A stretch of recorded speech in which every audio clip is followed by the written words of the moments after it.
মোৰ আজি আনন্দৰ সীমা নাই, উৎফুল্লিত হৈ পৰিছো তোমালোকৰ বিলাই বিপত্তি দেখি। মানুহ নাথাকিলে প্ৰকৃতিৰ কি কাম? এয়া মোৰ সন্তান মানুহৰে ভাষ্যনে? কেৱল তোমালোকেইতো মোৰ সন্তান নহয়, তোমালোকক জীৱনৰ সকলো সুখ দিবলৈ গৈ মই নিজে আজি জৰাজীৰ্ণ।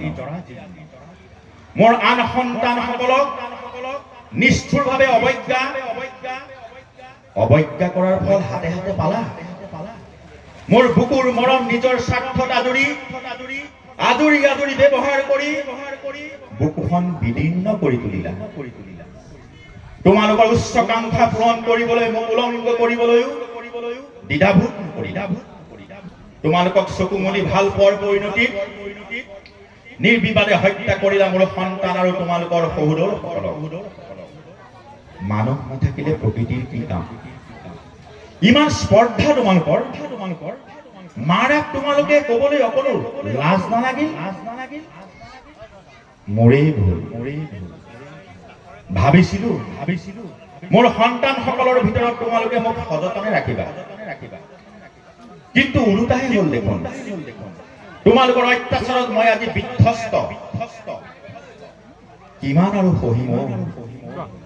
আই বুলি মাতিবলৈ এবাৰো সময় উলিয়াব নোৱাৰিলানে? তোমালোকৰ কাৰণে কিমান আৰু যন্ত্ৰণা হৈ থাকিম। অ মোৰ শুনা কোৱাহঁত, মই অধৈৰ্য হৈ পৰিছো। তোমালোকৰ উচ্চাকাংক্ষী মনবোৰ বৰ বিধ্বংসী। নাই, মোৰ পেটৰ পোৱালি হলেও তোমালোকৰ চকু মেল খোৱাবলৈকে এসেকা দিবলৈ থিৰাং কৰিছো। তোমালোকৰ এচামে মোক দেখুওৱা ৰঙা চকু, দম্ভালি বাহাদুৰি আজি ক'ত গ'ল? মোৰে সন্তান কৰোনা ভাইৰাছৰ প্ৰকোপত দেখোন তোমালোকৰ দৰ্প চূৰ্ণ বিচূৰ্ণ হৈ পৰিল। সামান্য এটি ভাইৰাছে তোমালোকৰ মাজত সৃষ্টি কৰা আতংকময় পৰিৱেশৰ বাবে দায়ী তোমালোক নিজে।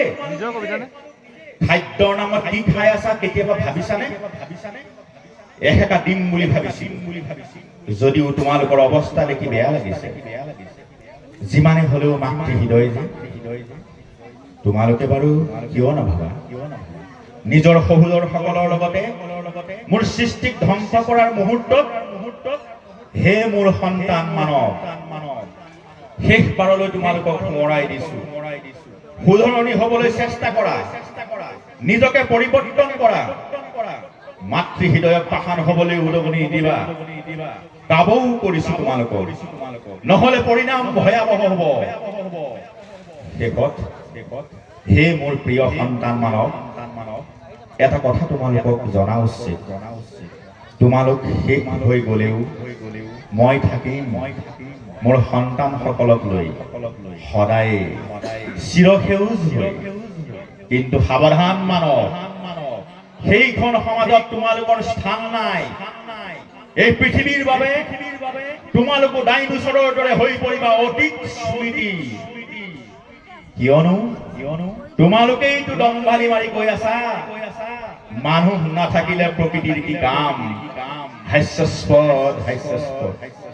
ধন্যবাদ ৰাইজ।